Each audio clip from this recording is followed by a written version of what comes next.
Good afternoon. Today we are here live with my great friend. I call her my great friend because she saved my life in regards to technology. We're continuing to talk about rethinking leadership, as I know we move into a new future, or should I say a new normal. Everyone is making decisions about their company. And for me, I have a nonprofit, and my team is decentralized in Hawaii, Virginia, Maryland, and New York. And I've known Nakia Carter for a while, but it's just now recently, I mean, like real recently, like weeks recently, that I am now what I would call a pioneer of application technology, because for my company to be able to communicate effectively and stay relevant and current with information, because it deals with missing persons and reporting missing persons and advocating for laws. And right now we're advocating for national law. We had the law passed in New York in 2016. And our goal is to make it a national law so that everyone can be reported missing. Every loved one can be reported missing should they go missing. And so I would just like you to introduce yourself, Nakia. Tell them what you'd like them to know about you. Okay. Hey, everyone. So my name is Nakia Carter. One of the easiest ways to find out more about me, you could just put in Nakia T. Carter into any search engine. Most of the time, it'll be all me with the T. All right. Carter with the T. But I also have my website listed, so you could find out more about me if you like. But anyway, little background on me. I have been in the tech space since 2001. I started off as an applications developer, did some intranet development, switched over to developing in SharePoint, which is a Microsoft product. Have owned a business, ran that for about 7 years as a Microsoft partner, worked for 2 other partners. I've worked for nonprofits. I've worked for military. I've worked for government agencies. I've worked for private agencies in all these capacities. I've been a government employee. I've been a contractor. I've been all over the place. I've been a consultant under Booz Allen Hamilton. And now I work at Microsoft as the worldwide modern workplace tech strategy lead, where I lead the field of about 100 PTAs, which are partner technical architects, and CSAs, which are cloud solution architects. Okay.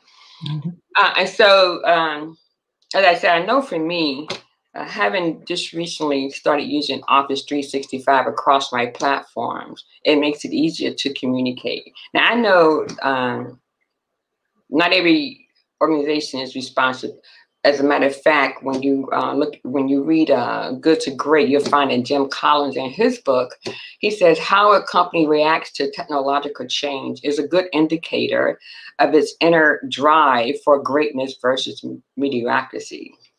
And so great companies respond with thoughtfulness and creativity, driven by a compulsion to turn, or should I say, realize their full potential. Whereas mediocre companies will react and kind of lurk around, motivated by fear of being left behind. And so because we all react differently, as I just illustrated with myself, what are your thoughts? Now, that was when he wrote the book, and it's been a few years since 2001. What is your experience about that with companies as you engage with them? Yeah, there are companies just like people who are ready to move forward, who are ready to leap in. The next new thing comes out, they're on it already, and they run their companies that way. There are people that are kind of middle of the road, like, well, I wouldn't say like I am. I've trained myself to be that way because I see the shiny new tech and I'm like, oh, I want that. And then I'm like, wait a minute, calm down. Let other people try it first. And then you go ahead and there you go. Exactly. So then I just wait a little bit, wait for the waters to calm down, and then I jump in. But sometimes I get in and start playing with it, at least to check, I get a feel for what's going on. But then there are those people, like you were saying, that are the ones that drag their feet. Yeah. They really don't want to do it. And they will only do it if the circumstances are so severe Mm-hmm. that they have no other choice. Like they have a break-in, they Mm-hmm. have I see. a hacker, they Mm-hmm.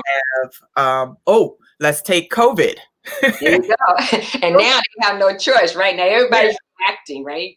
And everybody's reacting. And those that prepared ahead of time were already, they were like, oh, we have this technology, this cloud technology. It allows us to be able to work from home. We could have already been doing this. We weren't doing it, but now's the time. We could do it real easy. Everybody go work from home. Right. Business days continuing. There might be a little bit of grief in the beginning because, you know, sometimes the technology people are like, eh, but usually companies like that have already started thinking forward, had already started implementing things like cloud technology. In this situation, made it through COVID, making it through COVID Mm-hmm. without scratches, or without too many scratches. The ones that waited, unfortunately, a lot of them are dropping off now. You mean They, like closing their businesses? yes, they have not had the experience with any of the technology to be able to say, okay, let's do a quick switch over. It's like a big learning when they try to do the switch over. Then it's to make it even worse. Some of them don't even realize what's out there. So they got to do all of that research. It's just a whole Oh, big mess when you wait for the last minute. yeah. So those companies that waited because they're like, we're fine. We're doing good with just email. We And then don't. came COVID, and now it's like everybody's like, "What do we do? How do we build our team? And what should our team look like?" You know. And Mhm. so Yep.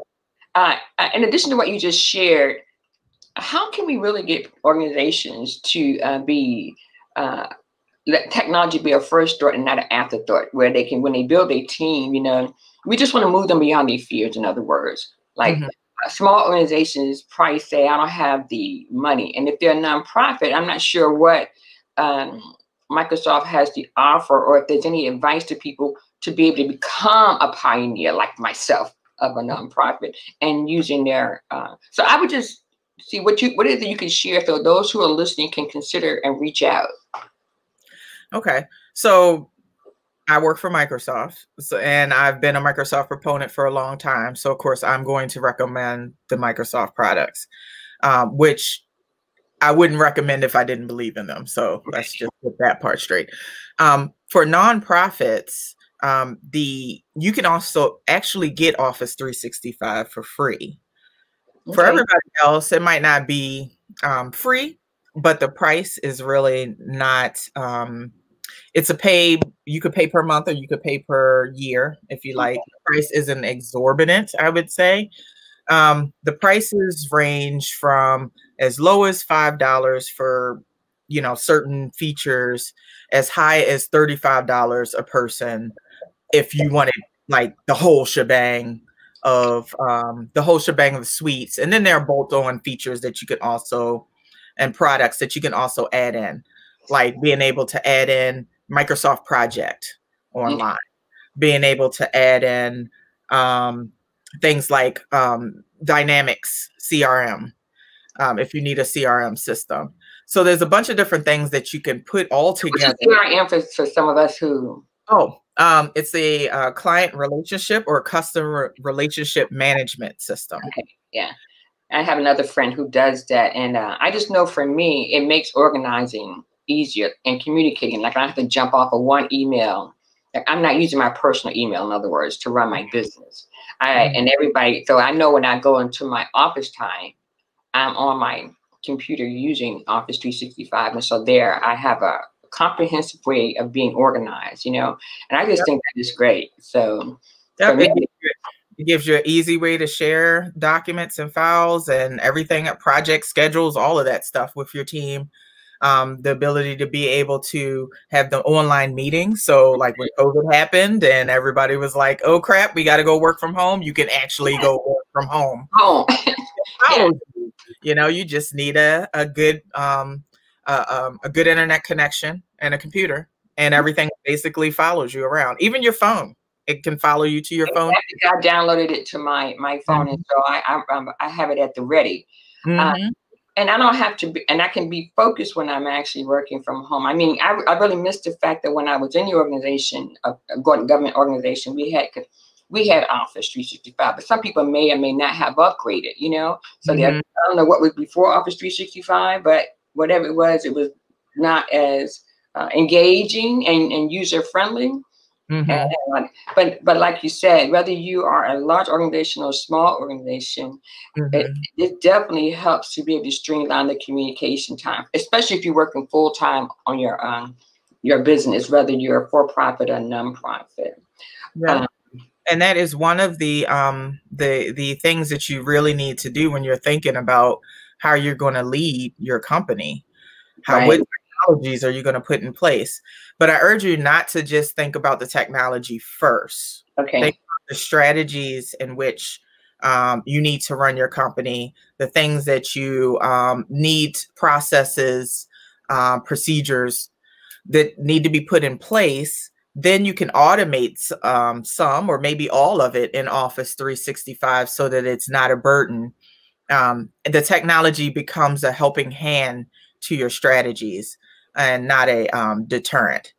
So you want to put strategies together first.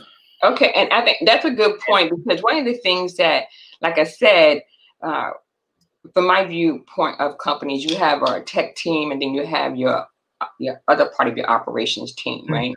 And I like to approach things from a perspective where we're embedded.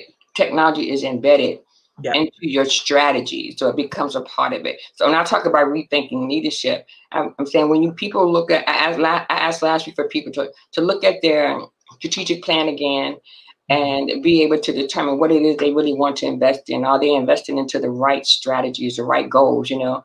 Because I know now everybody's revamping, whether they're downsizing or whether you're a startup or a start over, or you're just trying to redesign. And I like to use the word redesign leadership in the sense that you can start working towards sustainment sooner than later, as well as success.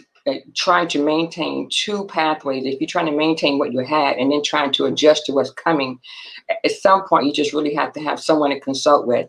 And so when I say rethinking leadership, that is a part of it. So it's not just all leadership development or just communications. You really have to sit down and figure out what's a good fit when it comes to applications, or what do rethinking leadership means from organization to organization. And so the next thing I wanted to talk about was the change in the workplace as well as the workforce. So we're in a world of technology. We're also in the age of millennium. And millennials, as far as I'm concerned, technology go hand in hand. You know, they communicate differently. They were born with the phone. Say it again. With the phone in their hand. Exactly. And so one of the other presenters talks about how it's been a while before they have no idea, the millennials have no idea what it's like to actually pick up a real phone and have a conversation, you know. So as leaders begin to rethink their approach to the organizational structure, how can companies build a team, or how can they embed a strategist or a consultant, even if it's external, or even if it's once a month? But I believe that I'm trying to find out if you want to transform your companies for success or sustainment, how significant, or what do leaders need to better understand when it comes to millennials and technology, or what has been your experience with them? How many millennials do you lead, versus baby boomers, versus Gen X, Gen Z? And I get it all mixed. I had to research it yesterday. Yeah, there's a bunch of letters being thrown around in different terms. And then the millennials, they have their Gen Y or millennial, depending on how you want to call them. But yeah, in order to maintain the generations coming up, millennials and Zs, because Gen Z is going to be following suit pretty soon. They don't have too much longer.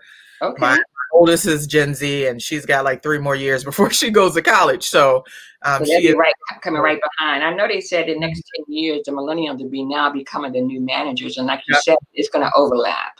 Yep. And millennials and these younger generations, like I said, they were born with a phone in their hand. They were born with technology at their fingertips. They are used to technology.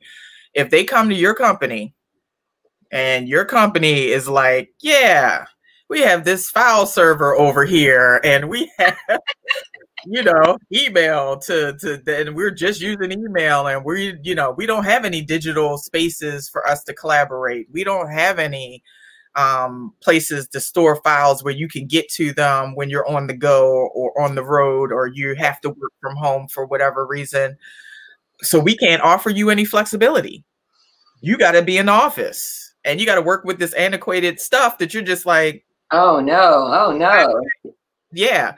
And they leave. Millennials don't play.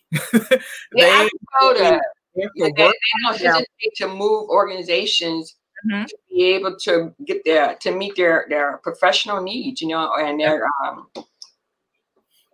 they are very much for work-life balance. Okay. They're very much for training, and they're very much for technology. If you don't have those things, you might have a seriously high turnover rate when it comes to hiring new talent. Yeah. Go back to your first one of your other statements that you were asking, and I realized I didn't finish answering. Okay. Was how can you get this help with this tech if you need it, and how can you implement the tech into your strategy? Right. You're a larger company. You have a CTO or a CIO. Just make sure they're included in those strategy meetings. Right. Because if they're not, you might pull up some kind of new process, some kind of new procedure, and you think, oh, this could be implemented really easily with the technology we have. And later you pull in the CTO, the CIO, and they're like, why didn't you talk to me about this? Because this is going to, if we would have done it this way, tweaked it a little bit, then it would have been easier. But the way you set it in stone, we could probably still do it, or maybe we can't. But if we can, it will probably be a heck of a lot harder. So include them in the strategy meeting. Don't include the whole tech team, but include the lead. If you're a smaller company, you can't afford a CIO or a CTO. You don't have a tech team. There are consultants. There are Microsoft partners that are whole companies. Right. There are Microsoft partners that are consultants, and there are tech consultants everywhere. So they can start somewhere then, in other words. They don't have to be fearful of what they don't know. Because I know the biggest thing is we don't know what we don't know, especially when that's not my lane, right? Yeah, you don't have to get out of your lane. You stay in your lane. You do your stuff. You get somebody that does their stuff, and you guys work together on building the complete picture. Okay. And that brings me to another focus point, is where now we're at a point where we're dealing with COVID, we're dealing with transforming our organizations. You got millennials that we have to be very considerate of, and their work ethics, and now we look at diversity in the workplace at the same time. So I'm just kind of going, what does it sound like to be in a room? But then again, let me just say this. How many times have I come across an article where it says, who was at the table when they made that decision? Because that was the immediate backlash. And I have to agree, who was at the table, right? Or should I say, who wasn't at the table, Mm-hmm. So how has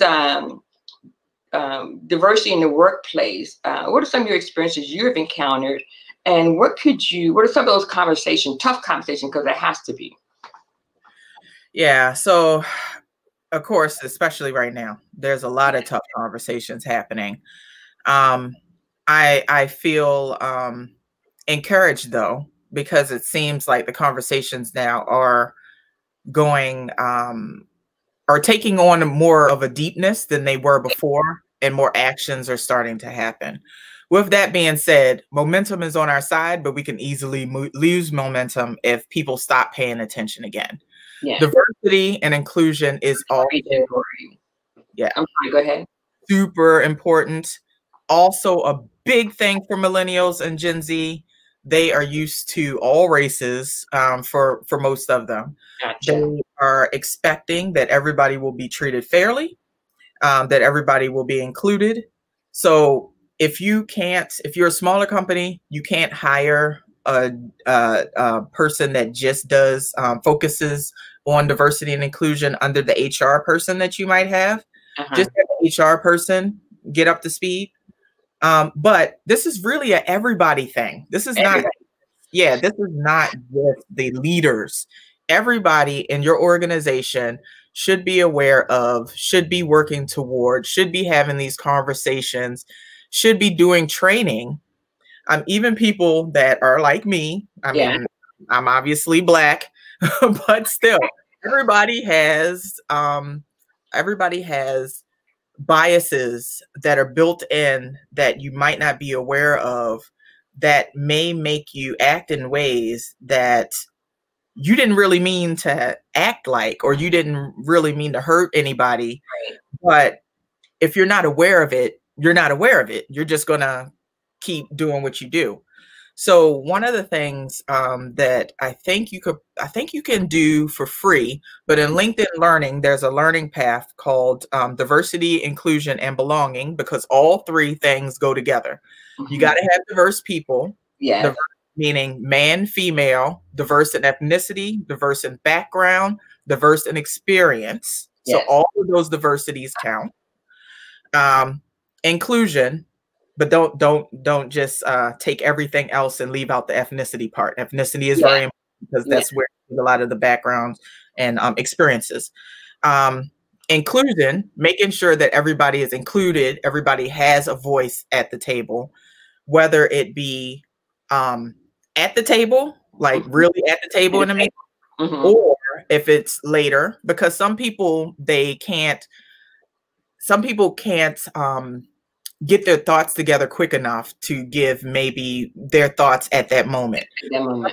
Yeah, some people need that. An ongoing process, a re-engaging process, where some people may have questions like, so how do we get there? You know, how do I get there, based on, you know, the ethnicity or what their question is. And so, like, I don't know how to tell you how to get there, you know, in regards to what you can do to help. I think it would be good to self-educate, get a couple of books to start reading, you know, to help. There are lots of learning paths out there now, including that LinkedIn one. Okay. So doing as much research as possible, talking to the people in your org, because it's going to be your org's culture, not any other org's culture. Oh, yes. Oh, yeah. Because organizational culture, I don't care how much strategizing you do, right? Organizational culture is front and center. Yeah, you know, and so when you talk about transforming, that's just one more thing to consider. You may want to be a goal-driven leader, but now you have a lot more items in front of you, variables in front of you, that's going to impact whether you succeed with your bottom line or not. You know, so I can see some leaders are probably going, okay, this is probably where I bow out, or this is where I dig in. You know, and so that's why I say rethinking leadership is about being intentional as to what your role is in regards to not just the success of your organization, but to the professional success of the people that you bring on board when it comes to recruiting and retaining individuals. There's a lot of reading going on, I'm sure. At least I hope there's a lot of pages being flipped. For me, I know, like I said, I'm just now going back to read good to great, you know?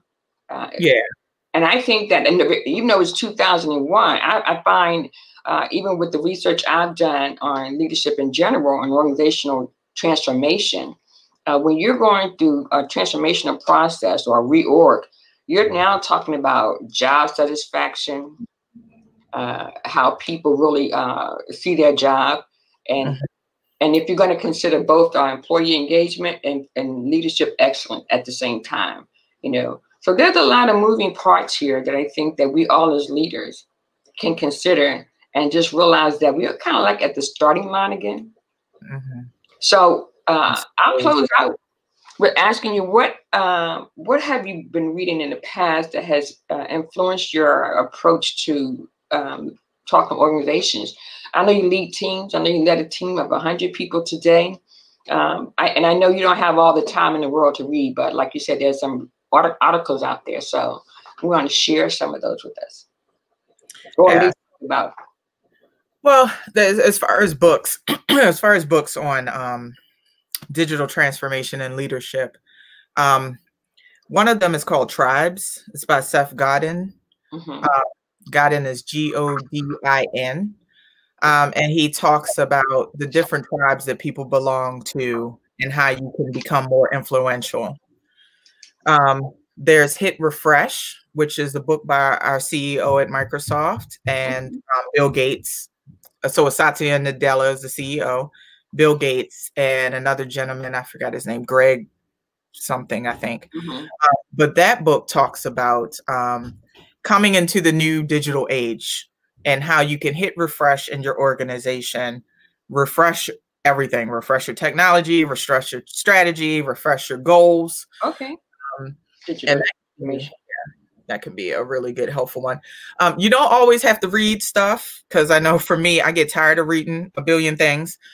With all the reading I have to do all day with all the emails and everything like that. I totally understand. Audible.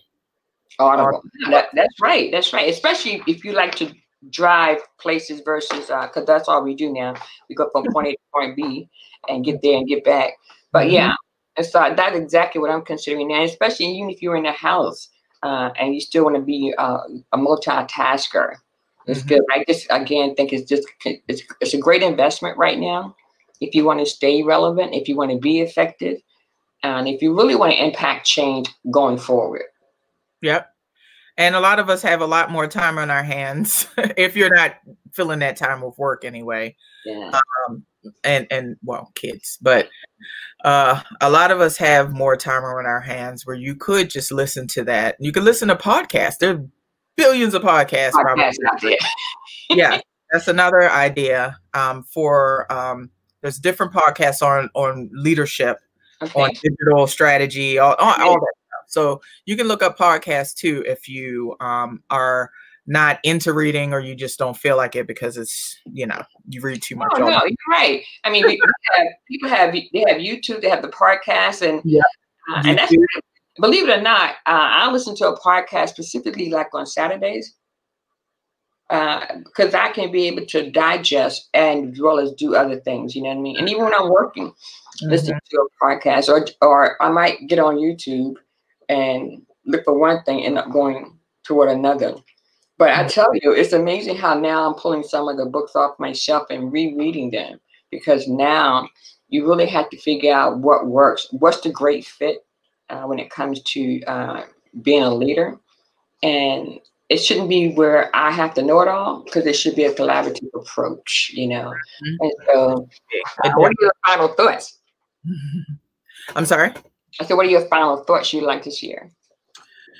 Final thoughts. Technology is not your enemy. Technology is here to help you. Finding the right technology is as easy as not doing the research yourself if that's not you, because if you're not into tech, don't even try to figure it out. Okay. Have a tech consultant, hire a Microsoft partner, have your CTO or CIO look into it, and come up with the best solutions for the things that you're looking for. Again, I think Microsoft products are the best, most inclusive, most has the most gives you the most bang for your buck, I should say. Has the most things in it that you would package several other little different things and put together. You get all of that in one thing, or in a few things, depending on what you need. Make sure you're staying up to date on your diversity and inclusion, always moving forward. It's going to take us a long time to get through this whole to get through it together, So we should be sharing and reaching across, as they would say in the political world, reaching across the aisle. So there's no big I, no little I. There's no big organization, no small organization. Everyone should be really sharing. I'm almost tempted to say that it should be an intentional thought, like who can you partner with? Partnerships should be really relevant right now for people. Instead of folding, they can probably partner with someone. There should be a more leadership groups coming about where we can have this dialogue. Because I know I'm sitting here going, I can imagine what the workplace would look like, you know, in a couple of months or maybe a year. But we're here for a moment, and we might as well learn what that looks like so we can influence and impact that future, what the new normal would look like. So, Miss Carter, I just want to thank you, Miss Carter. You have really given me some more to think about when it comes to how leaders can re-engage and how they can rethink going forward, especially as a team and especially as a strategist. And I hope that people who are listening will take heed to the fact of going back to the drawing board and being able to embed a strategist up in their team when it comes to digital transformation. Because you're transforming a company, and every company, like I said, leadership is universal across industries, and so is digital. So thank you so much for your time today. I'm so grateful. We'll be continuing to talk because you'll be continuing to educate me what else I can do next now, you know, since I'm a pioneer of application and technology. So that's my new word for the year, pioneer. All right. Well, thank you. You have a great day, and I know you got more meetings to go to, so I'm not going to keep you, but thank you again for indulging me, and I hope our listeners were able to gain some thought and some insights. Yep, and they should feel free to reach out as well. Yes, exactly. Okay, and they can follow me on Facebook as well as YouTube, and this video is going to be posted there, so if you have questions, not now, but later, please feel free to do so, and Nakia follows me, and so she'll be able to respond as well, so we're continuing to conversate because we can't do this in one setting. Definitely not just in 20 minutes. No. All right, then. Well, thank you and have a great day. Thanks. Bye. Bye.